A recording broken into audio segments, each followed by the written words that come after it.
And let's bring our next storyteller, Oha.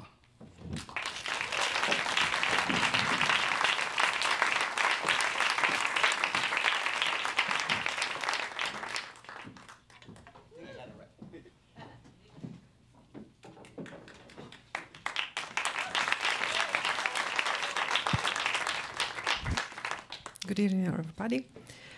My name is Olha Tsvyntarna, and I'm from Ukraine. Thank you. My immigrant story doesn't start like other people's immigrant stories. Usually, somebody who wants to live in another country is looking for new opportunities in another country, something that they didn't find back in their homes. My story wasn't like that. I lived in Ukraine. I was building my life, and I was happy, and life brought me here, like other people. My story started back in the USSR. It was still USSR when I was born, and it was a country created by this monster, Lenin, who started this project. Millions of people were killed who were against this dictatorship. And afterwards, they started to teach Ukrainians to forget their history, to forget their language, to forget who they are. And this is how I was raised. I was raised in kindergartens, and then schools, then universities, where they never spoke Ukrainian language, where we knew almost nothing about us, about ourselves, I mean. But our history survived, our culture survived, music, poetry, literature, everything survived because of those Ukrainian immigrants who came here when the USSR started. The poets, the writers, the composers who came here and protected our nation from being forgotten, from being erased from earth. And now, first, when the war started in 2014, I was in Ukraine. I was supporting army as millions Ukrainians did. We donated money. I sang at charity concerts because I'm a singer and an English teacher. And the whole Ukraine and our immigrants here and throughout the world, we were like one. We were one, and we were working on protecting Ukraine from being grabbed by Russian dictatorship. USSR ended, and we were independent, but USSR didn't die. They just changed their mask. Now they are calling themselves something different.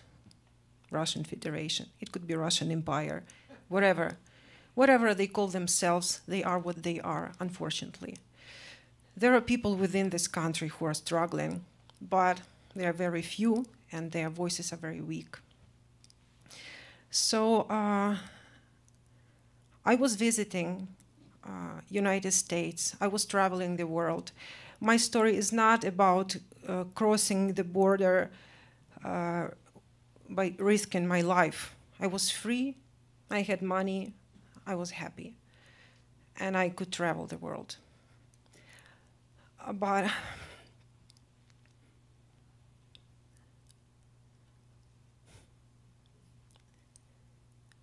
in February 24th, we were warned by American intelligence that the war is escalating and it's going to be terrible. And I was standing in a crossroad.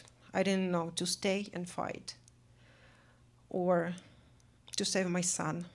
He was 17 then, and now he's 18. And if I stayed there, if we waited for half a year, he would be in the army. And I couldn't stand the thought that my son, my only child, could have been,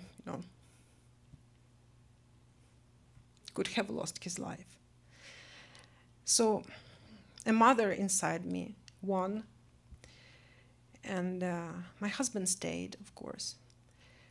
And when we heard bombing at 5 in the morning, 24th of February, we packed in 1 hour. We packed our things in one suitcase and started moving to the west without knowing what to do next.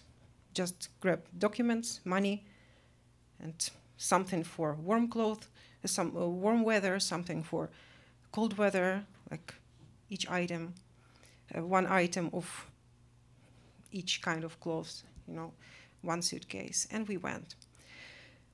On our way, my cousin joined me. She lives on the west of Ukraine, and her 11-year-old daughter. Then we, after this one-day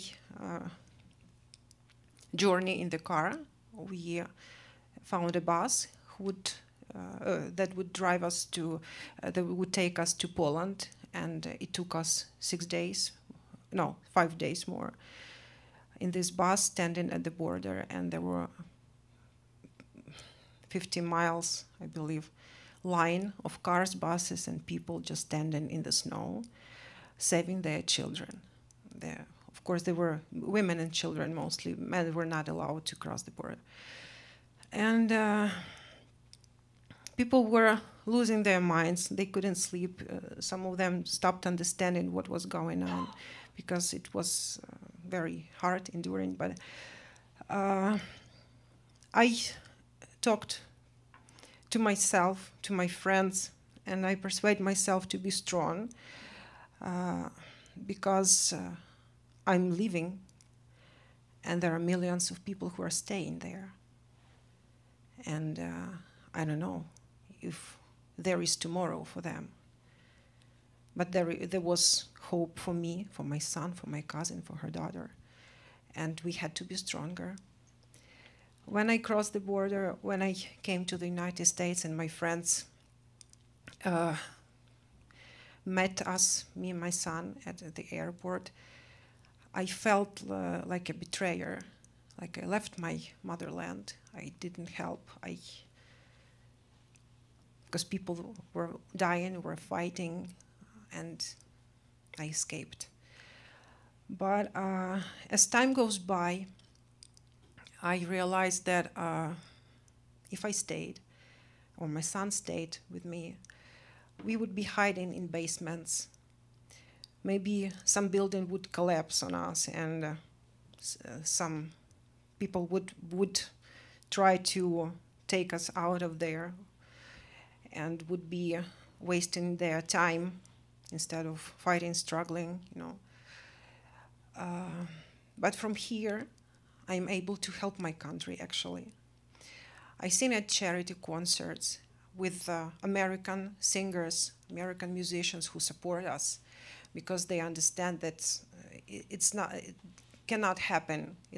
Cannot be happening in 21st century. So American musicians joined me, joined Ukrainian community to help Ukraine win this struggle.